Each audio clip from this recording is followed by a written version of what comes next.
Hello, mommy. You are welcome to the second part or second session of the training on how to use Leapcast application.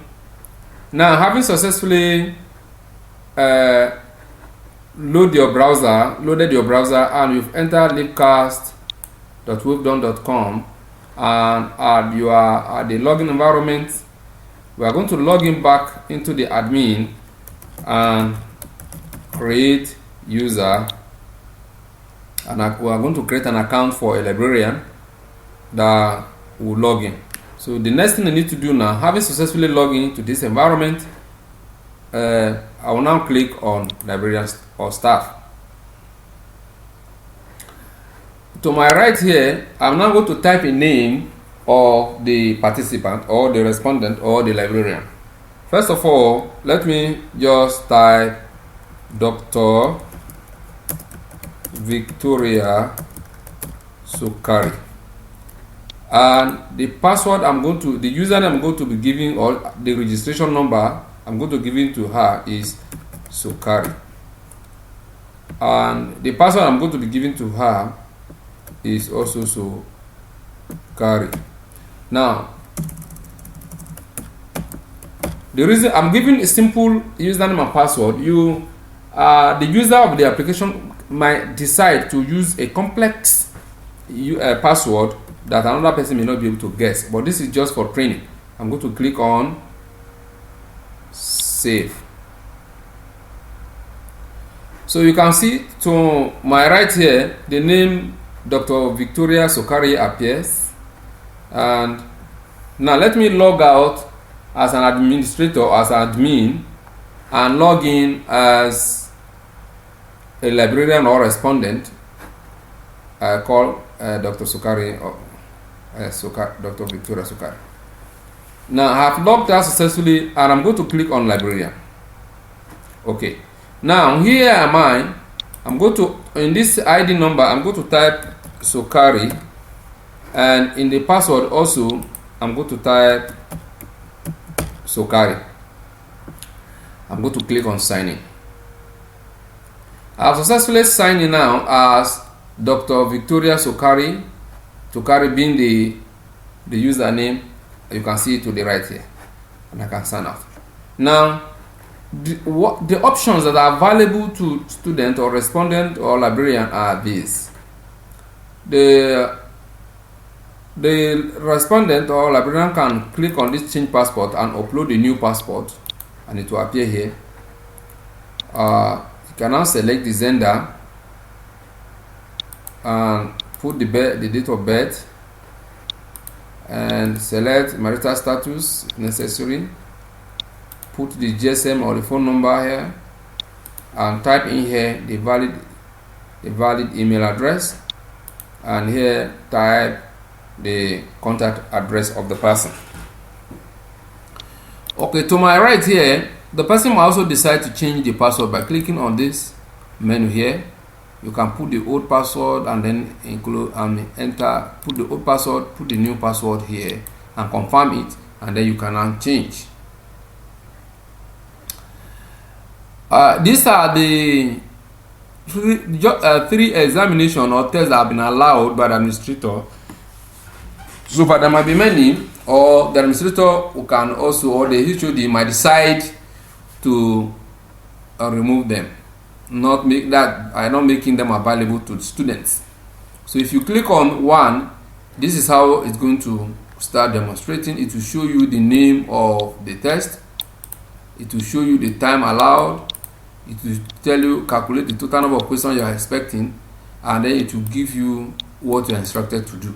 So by the time you click on start, for example, the time will start counting against you, and then these are the questions that the person will be expected to answer. These are the 14 questions up to here.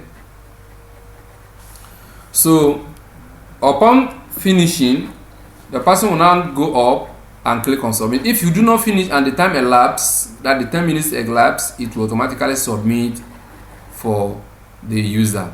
But let me just click on submit, and it will now give me an alert or how many answers I've gotten out of the 14. Now that I didn't select anyone, it showed me 0 out of 14.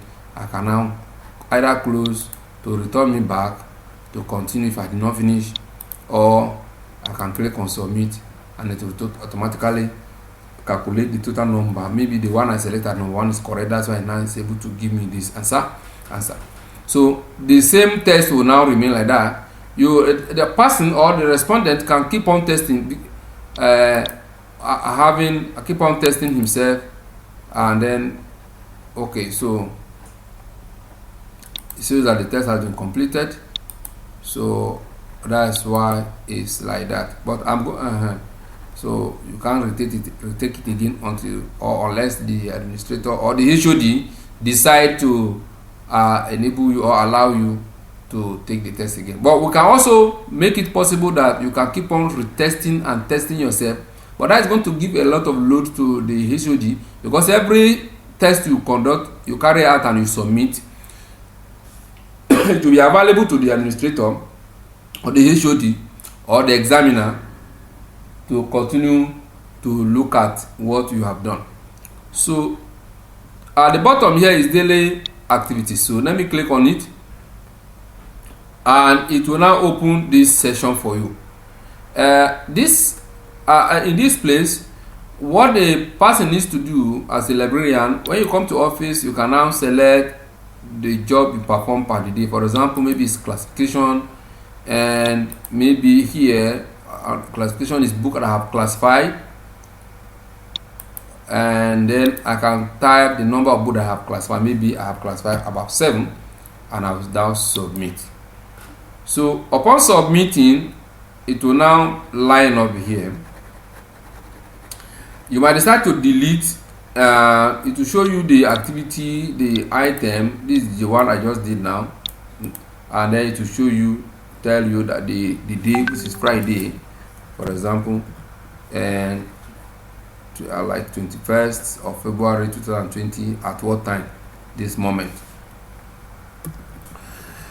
And then you might decide to print what you've done, and then you might decide to save it into Excel by clicking here, and you see it's now being downloaded, and by the time I load it, it will now show me what you've done for that day.